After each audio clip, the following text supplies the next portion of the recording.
Tout de suite, le JT.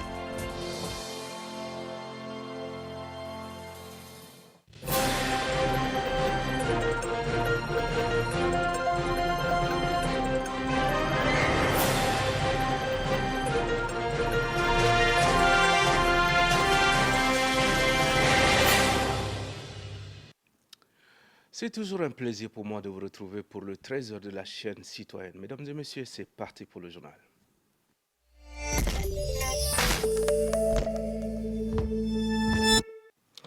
Page politique de cette édition, de retour en N'Djamena le 10 juin dernier, après avoir participé à l'Assemblée générale de l'Internationale démocrate centriste à Abidjan, le sénateur Pahimi Padaki Albert, par ailleurs chef de file de l'opposition, a été élu vice-président Afrique de cette organisation. Il a été chaleureusement accueilli à l'aéroport par les militants de son parti, le RNDT, le Réveil. Mistangar Victor pour le reportage.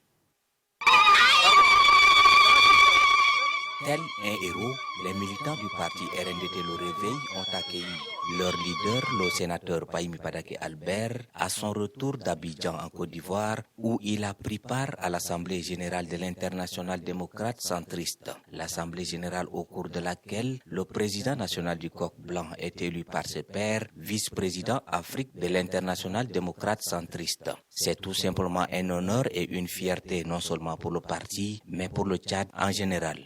Monsieur le Président, votre récente élection, le 31 mai dernier à Abidjan, au poste de vice-président de l'IDC-CDI Afrique, constitue bien plus qu'un honneur personnel.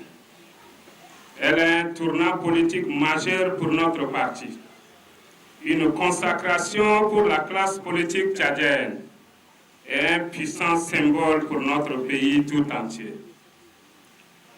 Cette distinction vous a été accordée par vos pairs, non par hasard, mais en reconnaissance de vos qualités d'homme de dialogue, de bâtisseur, de pont entre les peuples. L'heureux élu, le sénateur Pahimi Padaki Albert, quant à lui, s'est dit ému et dédie cette victoire démocratique à ses militants et à toute la classe politique tchadienne.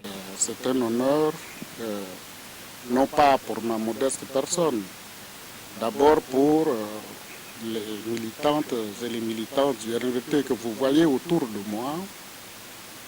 C'est un honneur pour la classe politique tchadienne et c'est un honneur pour notre pays et dont le fonctionnement démocratique à travers cette élection est reconnu par nos pairs. Et nous allons continuer à travailler et avec le niveau international et avec notre pays pour que les valeurs incarnées par l'international démocrate centriste soient solidement ancrées également dans notre pays, à savoir la démocratie, la défense des droits de l'homme et la responsabilisation des populations à la base. L'Internationale démocrate centriste est une organisation de partis politiques de l'opposition qui a pour idéologie la démocratie, la défense des droits humains et la responsabilisation de la population à la base. Fondée en 1961, cette plateforme politique internationale regroupe plus de 110 partis politiques de tous les 5 continents. Il défend essentiellement les valeurs démocratiques, prône la paix et offre un espace unique de dialogue, de coopération et d'action concertée qui façonne les réponses collectives pour relever les défis majeurs en matière de pratique de la démocratie dans le monde. Toujours en politique, l'autorité indépendante de lutte contre la corruption AILC, dirigée par le contrôleur général Ousmane Abdraman Djougourou, fait le point de ses 100 premiers jours d'activité consacrés à la lutte contre la corruption pour un Tchad meilleur. Suivez un extrait de son intervention au micro de nos confrères de Tchad 24. Nous cherchons un pays sous lequel les citoyens peuvent vivre heureux, vivre dans la joie. Et c'est un pays débarrassé de la corruption. Dans un pays corrompu, il y aura toujours la frustration, il y aura toujours un déséquilibre, il y aura toujours des inégalités sociales qui vont faire en quelque sorte une obstruction au bien vivre, au bien-être social. Donc, le Tchad, c'est un pays assez grand, qui a beaucoup de ressources, Mais malheureusement, la corruption, c'est un mal qui est installé dans notre quotidien, qui a affecté l'ensemble de notre système administratif et qui empêche, qui sape tous les efforts de réforme. Et c'est pour cela que pour lutter contre ces phénomènes qui gangrènent l'ensemble de notre vie n'est pas facile. Donc il faut commencer par la conscientisation de notre population pour amener aux citoyens tchadiens de comprendre que leur ennemi, leur vrai ennemi, c'est la corruption. Et ceux qui entretiennent la corruption, ils viennent de toutes les couches sociales du pays. Donc par rapport à ça, il faut comprendre que c'est ceux-là qui sont responsables de notre sous-développement.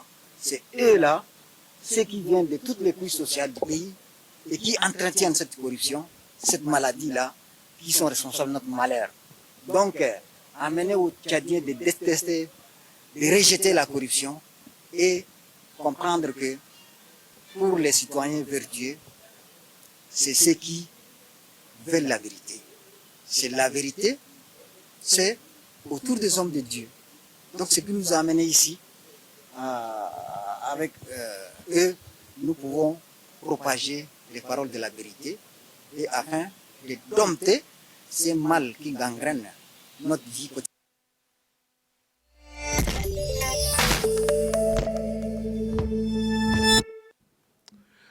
Dans le cadre de la lutte contre la contrebande transfrontalière, l'Agence de régulation du secteur aval des hydrocarbures du Tchad, ARSAD, a procédé au pont Bélilé à la présentation officielle d'un contingent impressionnant de véhicules confisqués. Il s'agit de 8 motocycles et de 40 véhicules, dont un poids lourd, tous spécialement modifiés, dédiés au trafic illicite de carburant. Diana Nepitimbaye pour plus de détails.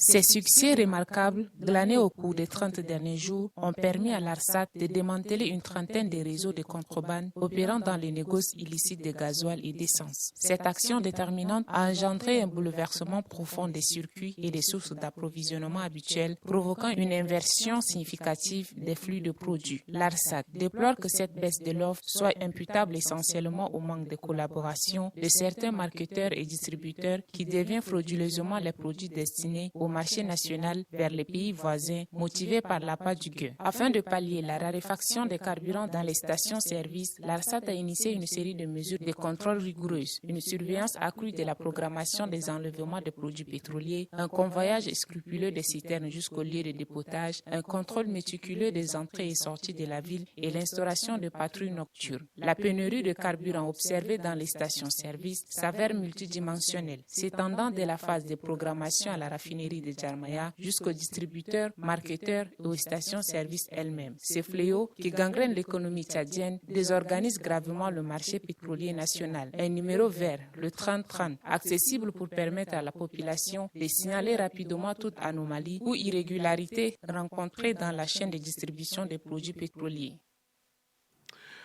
La Direction générale de l'ARCEP, en partenariat avec la police nationale, a lancé une opération de saisie des cartes SIM et plaques appartenant à des opérateurs de téléphonie étrangères exerçant illégalement au Tchad. Selon le directeur général de l'ARCEP, ces activités illégales représentent non seulement un risque pour la santé, mais aussi un manque à gagner pour l'économie nationale. Pour plus de précisions, suivez un extrait de l'intervention du directeur général de l'ARCEP. Il est au micro de Mistanga Victor. Les forces de l'ordre, en l'occurrence la police nationale, le personnel de l'ARCEP, qui ont abattu un travail remarquable.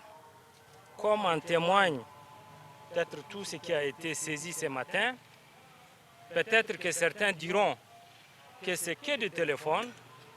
En réalité, c'est un transfert illicite des centaines de millions qui se font chaque jour, qui traversent la frontière de manière très illégale. Vous avez suivi, il y a de cela quelques jours, nous avons effectué des descentes pour identifier les cartes qui ne sont pas enregistrées au niveau des opérateurs de téléphonie mobile.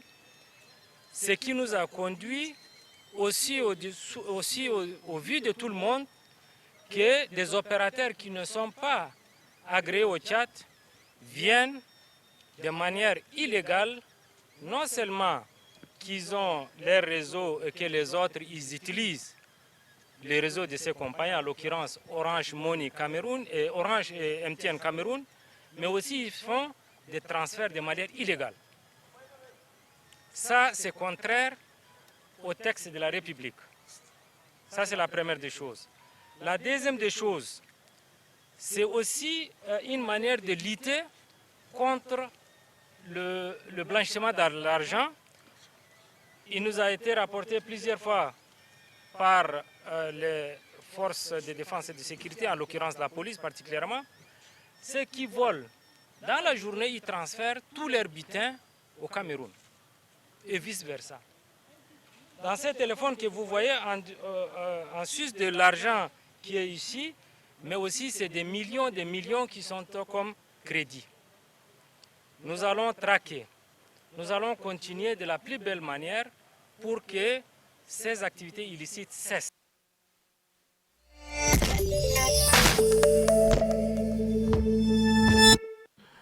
Parlons société à présent. Au Tchad, le système agropastoral fondé sur l'agriculture et l'élevage, pilier de l'économie rurale, rencontre de nombreuses difficultés.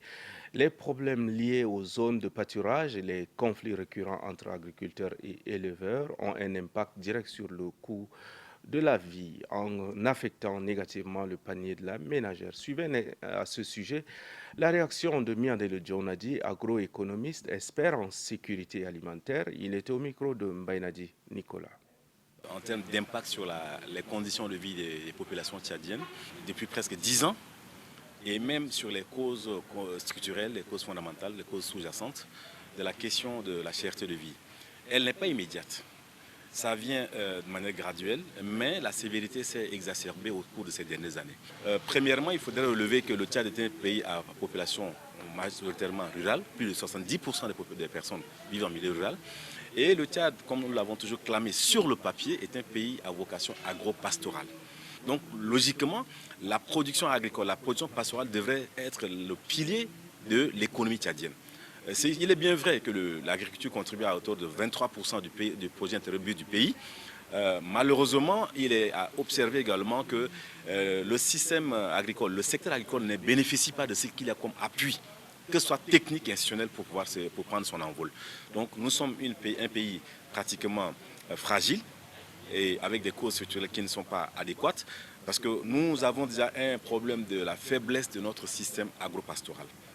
Le système de production agricole est basé sur la culture itinérante sur le brûlis, peu productive, avec un faible développement des techniques améliorées ou bien des intrants qu'il faut pour le faire. Là, nous sommes déjà, sur le plan structurel, nous avons déjà un problème à ce niveau. Sur le côté pastoral, et ça c'est le système d'élevage extensif qui n'est pas adéquat avec les contextes actuels des changements climatiques.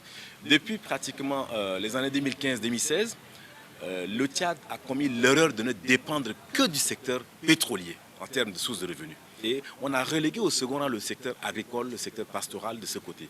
Donc ces deux secteurs qui sont les mamelles de l'économie, comme on le clame souvent, n'ont pas bénéficié des avantages qu'il faut en termes de retombées ou bien des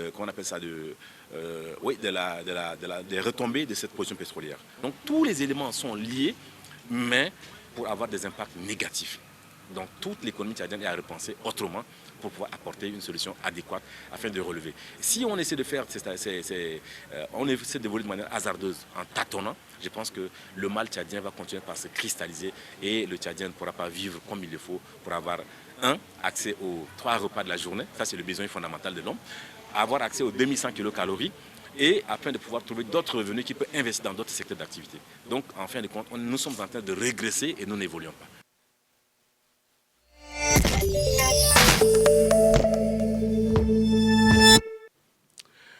Et en éducation, la correction des épreuves écrites du baccalauréat de juin 2025 vient à peine de commencer que certains correcteurs ont déjà partagé sur les réseaux sociaux les copies avec les mauvaises notes, sémant l'inquiétude chez les candidats. Un geste contraire à l'éthique et à la déontologie qui a aussi suscité une vive réaction des internautes. Voici à ce sujet l'analyse de la rédaction et les siens, l'Aldjem Narcisse Mbaynadi.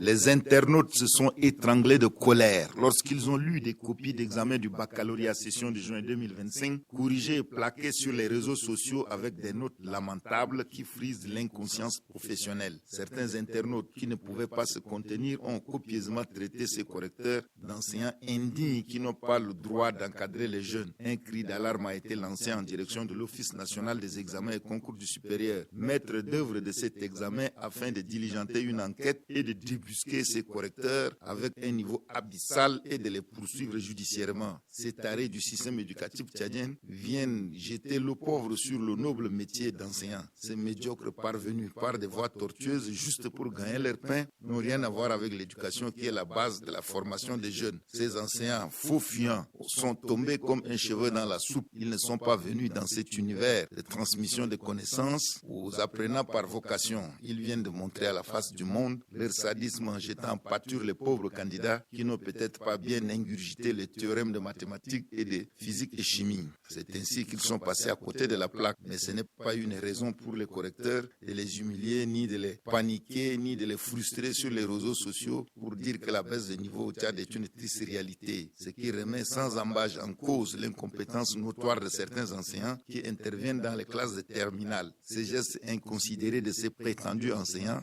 devraient être sanctionnés au terme d'une enquête menée par des fins limiers. L'ONEX, qui retient certains enseignants intervenant dans les classes d'examen pour la correction du baccalauréat de l'enseignement du second degré, doit être vigilant et vérifier à la loupe toutes les listes des correcteurs envoyés par des proviseurs. Certains proviseurs sont des complices avérés de certains enseignants incapables qui ne sont jamais intervenus dans les classes d'examen. Les responsables de l'ONEX doivent s'efforcer et dénicher ces enseignants qui font la honte de ces beaux métiers. Il est temps enfin pour l'ONEX de remettre la pendule à l'heure.